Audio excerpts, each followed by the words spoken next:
Estou vendo aqui a Heleninha falando, hoje já consegui este mês com os atendimentos, paguei a formação. Que linda, só esse mês, né? Imagina o resto da vida que você vai ter, Helena. E vida longa aí para os seus atendimentos e para as transformações que você vai fazer com a Biomicrohertz. Muito feliz mesmo.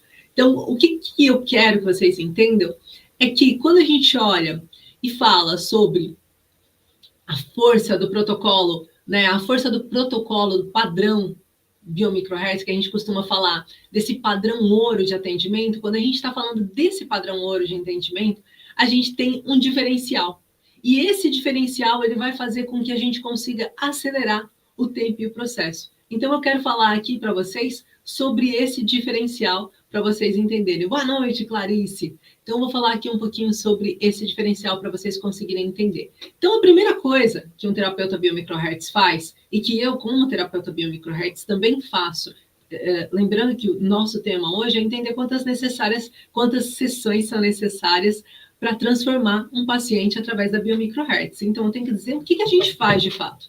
E aí eu vou abrir para vocês partilhar um pouquinho do pensamento, do mindset do protocolo Biomicrohertz padrão ouro, que é um protocolo, um e-book que nós temos para conseguir fazer com que esses atendimentos tenham esse padrão de excelência. Então, a primeira coisa que a gente tem que entender é que há uma identificação do escudo emocional que está mantendo o sintoma ativo. Ou seja, durante o nosso atendimento, a nossa maior preocupação é tentar investigar e perceber a história do paciente e encontrar qual é o escudo que faz com que esse paciente tenha. Ainda hoje eu estava fazendo um atendimento coletivo com algumas pessoas, pacientes que passam, duas delas ansiedade, os outros depressão, e enquanto eu estava fazendo esse atendimento coletivo, eu estava falando sobre isso. O maior erro da maior parte dos profissionais é mostrarem, por exemplo, técnicas de manejo para você conseguir manejar a ansiedade ou a depressão.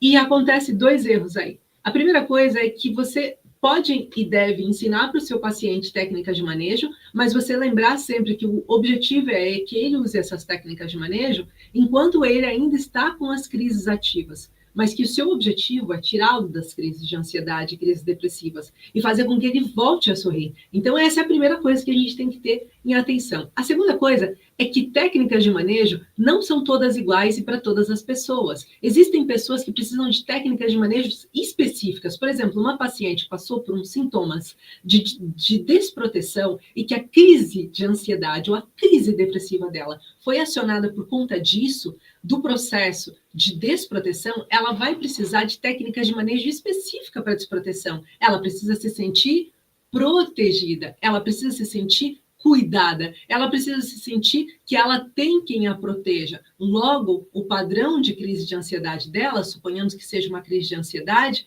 no momento em que ela estiver em crise, ela vai precisar de alguém que a abrace, que ali conforte, que esteja com ela, e de preferência que esteja pelas costas dela. Ou ela vai precisar encostar as suas costas numa parede, ou em algum lugar que ela sinta que ela tem proteção nas costas. Algo que pese-lhe os ombros, porque isso vai ajudar a crise a passar mais rápido.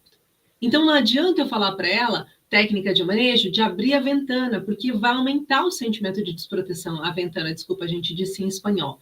Abrir a janela, porque vai fazer com que aumente a sensação dela de crise de ansiedade, não diminua, né? Que aumente. Então, é necessário que a gente olhe para isso. Por isso, nós, terapeutas Biomicrohertz, logo na primeira sessão, temos essa missão de identificar o escudo emocional que está mantendo esse sintoma vivo. A segunda coisa é a gente entender que a gente pode já mapear o corpo do paciente para perceber aonde que estão as memórias celulares traumáticas no corpo do paciente e o que elas vêm nos contar que o paciente não foi capaz de verbalizar na primeira sessão, mas na segunda sessão, exclusivamente, a gente vai olhar para esses pontos com mais afinco.